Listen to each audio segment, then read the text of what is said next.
saviez à quel point je vous aime, vous pleureriez de joie. Tu es toute belle, et il n'y a pas de tache en toi. Marie dit qu'elle est belle parce qu'elle aime. Et cette beauté ne se révèle qu'au tout petit.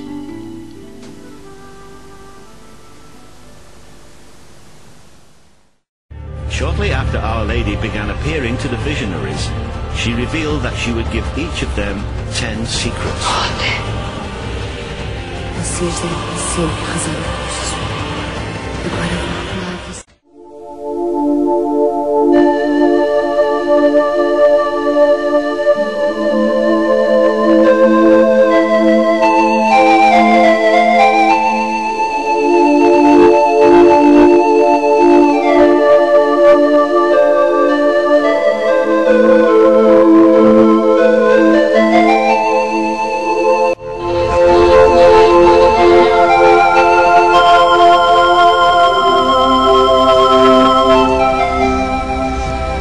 Une apparition diffère d'une vision en ceci que la personne qui apparaît est présente physiquement et que par conséquent on peut non seulement la voir mais aussi la toucher. À Medjugorje, le ciel descend à fleur de terre. Dans les apparitions quotidiennes, c'est la reine du ciel qui établit son royaume sur la terre. Elle est de plus en plus présente.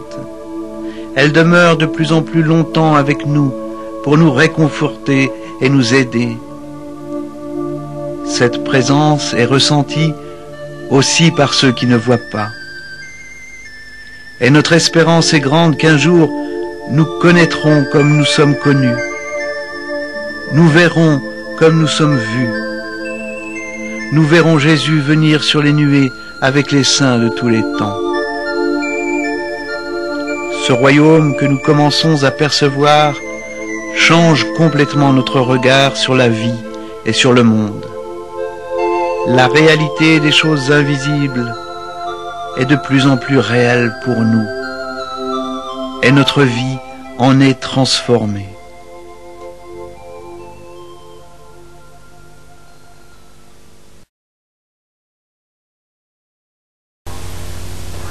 Medjugorje, j'en avais entendu parler déjà depuis 1984, mais je ne m'étais jamais décidé à y venir.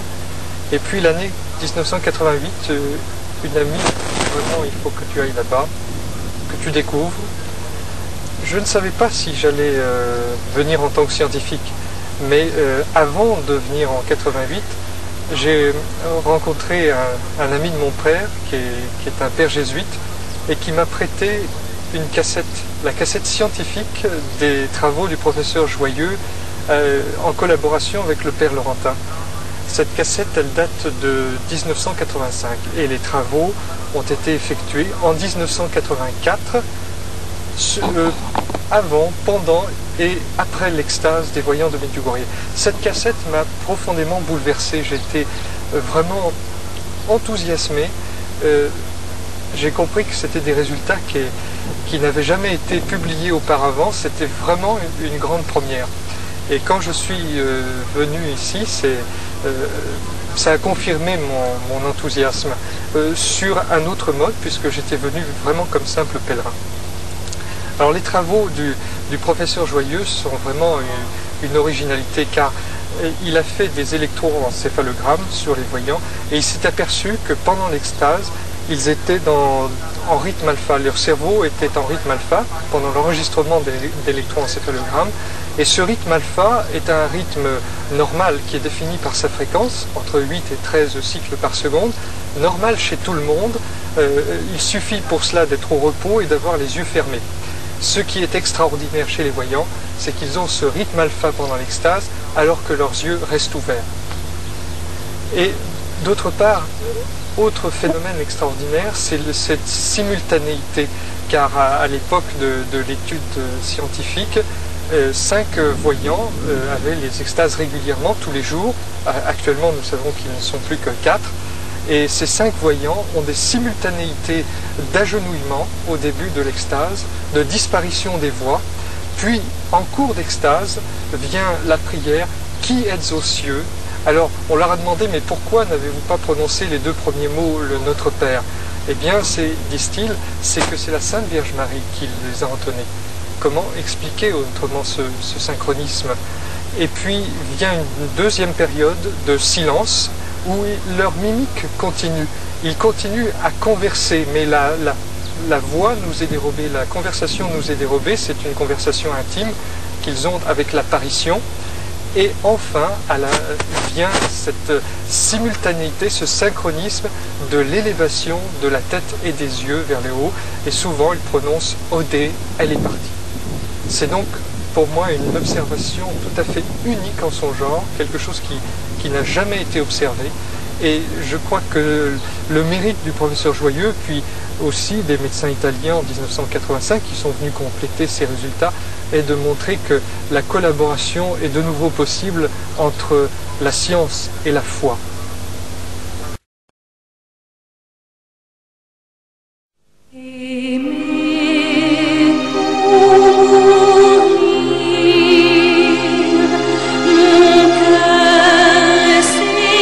Jésus nous avait prévenus, veillez et priez, car vous ne savez ni le jour ni l'heure. Il nous l'a redit, priez sans cesse. Et saint Paul à plusieurs reprises nous exhorte sur la prière. Vivez dans la prière et les supplications. Priez en tout temps, dans l'esprit. Apportez-y une vigilance inlassable et intercédez pour tous les saints.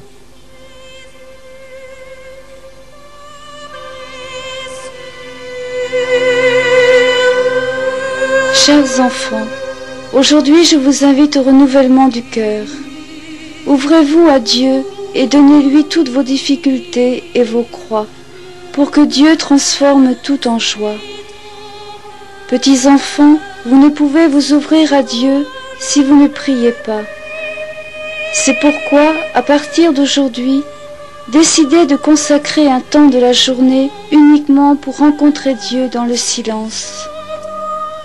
Ainsi pourrez-vous témoigner avec Dieu de ma présence ici. Petits enfants, je ne veux pas vous forcer, mais donnez librement votre temps à Dieu en tant qu'enfant de Dieu. Merci d'avoir répondu à mon appel. Le grand leitmotiv de Marie à Medjugorje, c'est prier. La prière est notre seule manière d'entendre Dieu. La prière ne change pas Dieu, mais elle change celui qui prie. Dieu ne veut rien faire sans nous. Et il ne peut communiquer ses paroles et les bonnes œuvres qu'il a préparées pour ses enfants que si nous l'écoutons. Ce que Marie fait à Medjugorje, elle veut le faire dans le monde entier. Ce qu'elle donne aux 5 voyants, elle veut le donner à tous ses enfants. Elle veut nous parler quotidiennement. Elle veut que nous l'entendions.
naš koji jesi na nebesima, sveti ime Tvoje, dođi kraljestvo Tvoje, budi volja Tvoja kako na nebu, tako i na zemlji. Prvo nam danas i otpusti nam duge naše, kako i mi otpuštamo dužnicima našim, i ne uvedi nas u naklada, kao izvoli nas od zla. Zdravo Marija, milosti puna Gospod.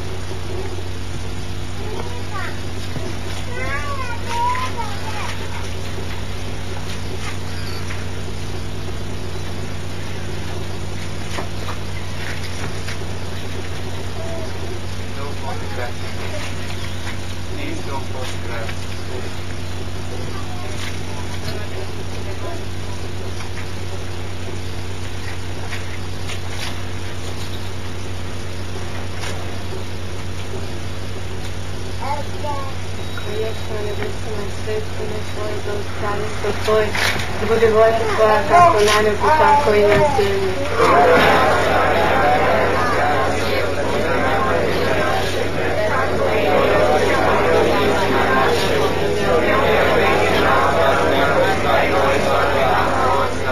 Slava Otcu i Sinu i Duhu Svetom. Kako bijaše na početku, tako i sada i sada i vijeke vjekova.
Oče naš koji jesi na nebesima, sveti ime Tvoje, kraljestvo Tvoje, budi volja Tvoja kako na nebu, tako i na zemlji.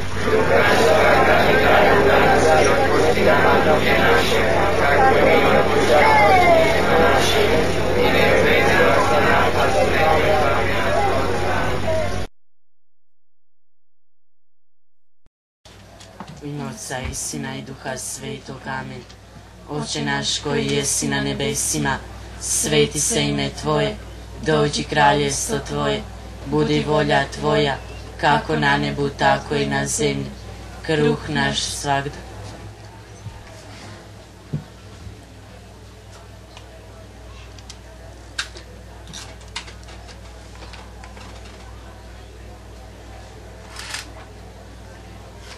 Koji jesi na nebesima, sveti se ime Tvoje, dođi kraljestvo Tvoje, budi volja Tvoja, kako na nebu, tako i na zemlji.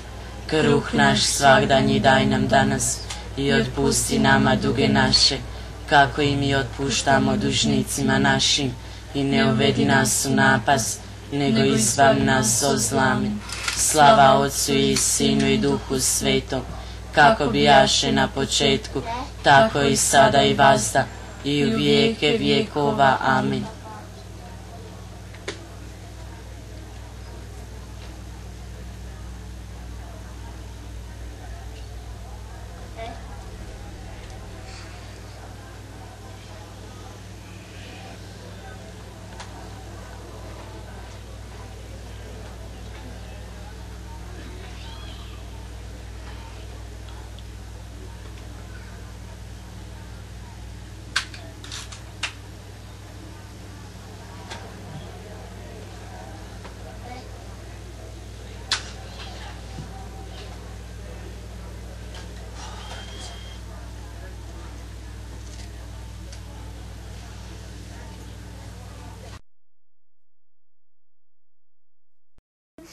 savez qu'il y a 6 jeunes qui ont vu la Sainte Vierge en 81 et 4 continuent à la voir tous les jours, les 2 autres la voient une fois par an. Il y a donc Ivan, Vitska, Maria et Yakov qui quotidiennement, à 7h moins 20 minutes avant l'heure de la messe, voient la Sainte Vierge. Et la Vierge leur apparaît de telle sorte qu'ils la voient comme une personne normale. Elle vient avec son corps, ils peuvent la toucher, ils peuvent bien sûr entendre sa voix, ils peuvent même l'embrasser, lui serrer la main, tirer son voile.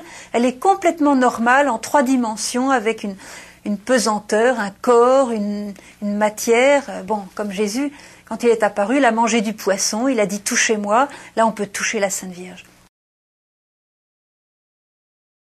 À une époque où les mères sont très peu à la maison, à une époque où les mères quittent les foyers pour aller faire 1000 autres choses plutôt que d'être avec les enfants, eh bien la Vierge nous donne l'exemple d'une mère qui est constamment avec ses enfants, et sans doute parce qu'elle a, avec son cœur de mère et surtout avec ses yeux qui voient tout dans la pure lumière de Dieu, elle voit bien la détresse de notre monde et elle voit le besoin immense qu'ont ces enfants d'avoir leur mère et une mère céleste qui vient donc les aider. On a tellement dit que Dieu était mort, on a tellement dit qu'on était assez grand pour se passer de lui, on a tellement dit que finalement la science allait tout résoudre et tout ça. On se comporte comme des orphelins et quand on a une peine, une souffrance, une détresse, eh bien on tombe dans le vide, quoi. On n'a personne finalement vers qui crier. Et la Vierge est venue à Medjugorje pour nous dire, voilà, surtout dans un pays communiste, à l'époque en 80, il y avait encore les communistes, je suis venue pour vous dire que Dieu existe.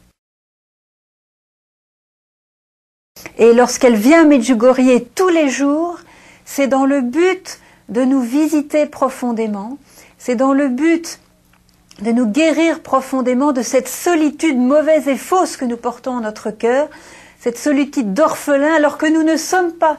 La vérité, c'est que nous ne sommes pas orphelins. La vérité, c'est que nous avons un père et une mère, et la Vierge demande que prenions tous comme père notre Père du ciel dans toutes les familles, et comme mère elle-même, la Sainte Vierge, comme notre mère du ciel. Alors quand elle parle du vide comme de la plaie peut-être la plus sordide, la plus abominable, la plus terrible de notre société, et celle qui torture intimement le cœur de l'homme. La médecine a fait d'énormes progrès, maintenant on guérit des choses extraordinaires, on peut faire des tours de passe-passe avec les organes pour sauver des vies de manière extraordinaire, n'empêche que jamais encore, comme auparavant, on a souffert autant dans notre cœur qu'à notre époque. Alors qu'est-ce que c'est que le goutte à goutte? C'est un système très simple.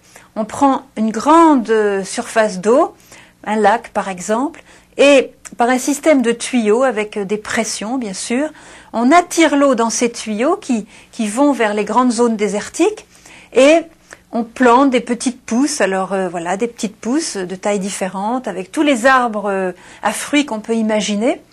Et on fait passer une série de petits tuyaux le long de ces rangées de petites plantes.